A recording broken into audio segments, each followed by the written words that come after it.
Nama saya Yusnita Tiakoli. Sehari-hari saya biasanya dipanggil Nita. Bagi jurnalis, jangan berpikir Anda akan mendapatkan kepuasan batin Anda. Itu mungkin yang bisa Anda dapatkan. Tetapi ketika ingin mendapat lebih dari itu, saya tidak menjamin Anda akan mendapatkannya di dunia jurnalis. Pengalaman saya dimulai dengan kerusuhan Maluku di tahun 1999, di mana saya tidak pernah mimpi menjadi seorang jurnalis. Saya sendiri mengawalinya dengan ketika Indonesia membutuhkan orang-orang di Maluku untuk memberitakan tentang apa yang terjadi di Maluku, terutama di kota Ambon. Saya bergabung. Saya membaktikan diri menjadi kontributor di salah satu media nasional sebagai kontributor, dan itu berlangsung beberapa tahun di tengah konflik yang berlangsung. Bagaimana harus membuat berita yang cover both sides dan tidak berpihak. Itulah bagaimana mengawali kehidupan saya menjadi seorang jurnalis. Hal yang saya alami ada beberapa yang menurut saya masih terbayang hingga kini. Misalnya adalah ketika semua orang berusaha untuk merasa nyaman, berusaha untuk berdamai, sementara saya masih merasa ketakutan.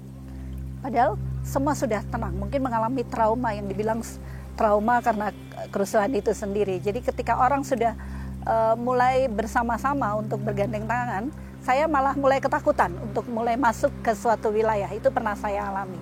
Saya berusaha untuk tetap berpikir bahwa saya tetap berada di masyarakat. Saya tidak berpihak pada siapapun. Tetapi kenyataannya memang ya kadang berpikir bahwa nyawa taruhannya. Contoh, pada suatu saat saya berada di Polda Maluku dan kemudian itu baru selesai ada bom. Saya dengan nyaman dan dengan santai harus berjalan keluar dari kantor Polda tanpa memikirkan mungkin bisa saja ada bahaya yang mengancam saat itu di sekitar saya. Setelah berjalan pulang, saya baru mengalami, ternyata kalaupun kita berpikiran baik, itu belum tentu baik untuk kita. Tapi bisa saja itu, bila ada orang yang tidak sadar, dia mungkin akan melukai kita pada saat itu. Dan itu juga belum tentu baik apa yang kita pikirkan. Ketika saya untuk liputan untuk media di Jakarta, dan saya tidak tahu apakah saya yang tegang atau orang di Jakarta yang tegang, karena memang media online kan tidak putus ya, apapun jamnya kita tetap harus update. Apa yang terjadi, berapa korban, berapa nyawa, berapa hal yang ada di situ, dan kita terus memberitakan soal konflik. Jadi ketika saya melaporkan, saya berada di sekitar arena tembak-tembakan, dan saya misalnya diminta untuk melihat langsung. Apakah benar saya melihat langsung ada yang menembak dari situ? Nah, itu juga kadang-kadang akhirnya cuman saya kasih handphone, coba tolong didengar. Ini ada bunyi nih tembak-tembakan. Dan karena saya melihat dan saya tidak bisa juga bilang bahwa saya lagi melihat orang menembak, kan suatu saat saya juga bisa dicari karena melihat orang menembak. Nah, itu membuat saya sempat mengalami trauma. Karena ketika bisa menyaksikan bagaimana orang tertembak di samping kita, ataupun ketika melihat bagaimana orang menangis karena konflik itu sendiri, itu membuat tentu sangat menyedihkan. Nah, mungkin karena kondisi-kondisi seperti itu, saya sempat mengalami trauma, dan ketika orang sudah bicara baku baik, bahkan saya sempat menelpon teman karena saya merasa bahwa saya berada di daerah yang tidak aman. Padahal semua orang sudah berusaha untuk masuk keluar wilayah dan tidak ada masalah. Tapi saya akhirnya merasa ketakutan sendiri.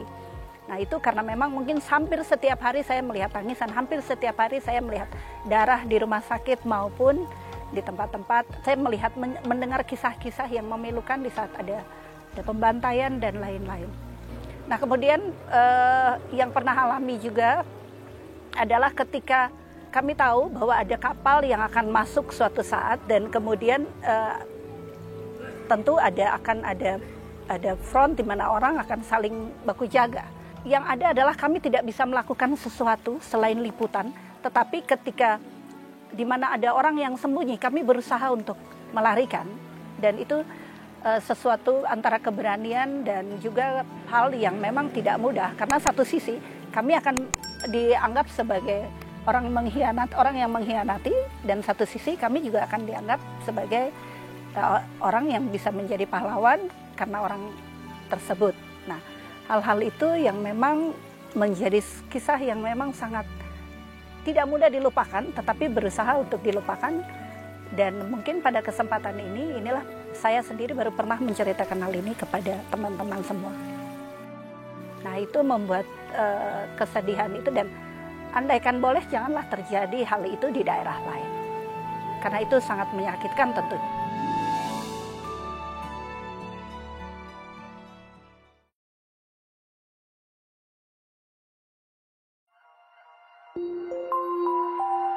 Thank you.